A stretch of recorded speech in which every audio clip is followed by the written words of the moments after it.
बच्चों, मेरी कहानी चैनल पर आपका स्वागत है। आप सब कैसे हैं? आशा करती हूँ सब खुश हैं। आज की कहानी है गिरते हुए आसमान का रहस्य। गुड़िया जंगल की लंबी गर्दन वाली प्यारी और समझदार जिराफ अपनी जिंदगी शांति और हरियाली के बीच बिता रही थी। उसे प्रकृति से बहुत लगाव था और वह अक्सर पेड़ों की ऊंची शाखाओं से ताजे पत्ते खाती और पक्षियों की चहचहाहट सुनती। पर एक दिन जंगल में कुछ अजीब घटित हुआ। सुबह का सूरज आसमान में धीरे धीरे ऊपर चढ़ने की बजाय अजीब तरीके से झुकता हुआ नजर आ रहा था। जंगल के जानवर इस बदलाव को देखकर भयभीत हो गए। आसमान नीला नहीं बल्कि हल्के भूरे रंग में बदलने लगा और ऐसा लग रहा था जैसे वह जमीन की ओर झुक रहा हो। पक्षी अपनी उड़ान में परेशान थे। पेड़ हवा में लड़खड़ा रहे थे और हर तरफ अफरा तफरी मची थी। गुड़िया ने जानवरों को शांत करने की कोशिश की। डरो मत, हमें पता लगाना होगा कि ये क्या हो रहा है। शायद हमें इसका समाधान मिल जाए, उसने कहा। जंगल के बुजुर्ग हाथी बूढ़े महाराज ने कहा, गुड़िया, ये कोई साधारण घटना नहीं है। ये आसमान गिरने की भविष्यवाणी है जो हमारे पूर्वजों ने की थी। भविष्यवाणी? गुड़िया ने हैरानी से पूछा। हाथी ने समझाया, पुराने जमाने में ये लिखा गया था कि अगर आसमान गिरने लगे तो केवल एक लंबी गर्दन वाला जीव इसे थाम सकेगा। लेकिन ये कैसा होगा, ये किसी को नहीं पता। गुड़िया ने गहरी सांस ली। वे जानती थी कि जंगल में सबसे लंबी गर्दन वाला जीव वही है। मुझे ही कुछ करना होगा, उसने ठान लिया। गुड़िया ने जंगल के सबसे पुराने और रहस्यमय स्थान छाया गुफा में जाने का फैसला किया। ये गुफा हमेशा से ही रहस्य और कहानियों का केंद्र रही थी। कहा जाता था कि यहाँ जंगल के सभी प्रश्नों का उत्तर छुपा है।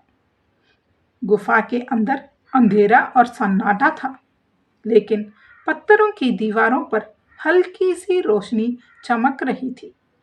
गुड़िया ने गुफा के अंदर चलते चलते एक पुरानी दीवार पर उखरे गए चित्रों को देखा।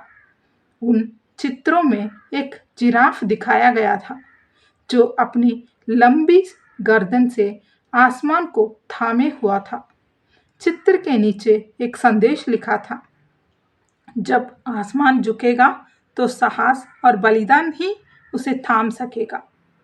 गुड़िया ने उस संदेश को पढ़ा और समझा कि उसे साहस दिखाने की जरूरत है, लेकिन कैसे? वे अकेले इतने बड़े आसमान को कैसे थाम सकती है? गुफा से निकलने के बाद गुड़िया ने अपने दोस्तों से मदद मांगी।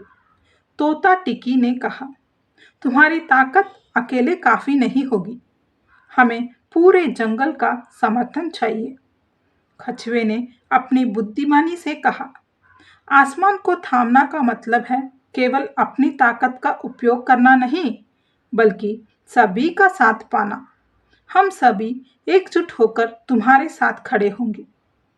सभी जानवरों ने अपनी अपनी क्षमताओं का उपयोग करने का वादा किया।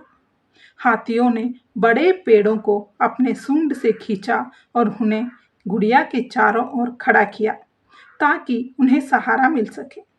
बंदरों ने लताओं और शाखाओं से मजबूत बनाया। परियों के झुंड जो गुड़िया के पुराने दोस्त थे, जादुई चमक बिखेर कर सबको प्रेरित किया।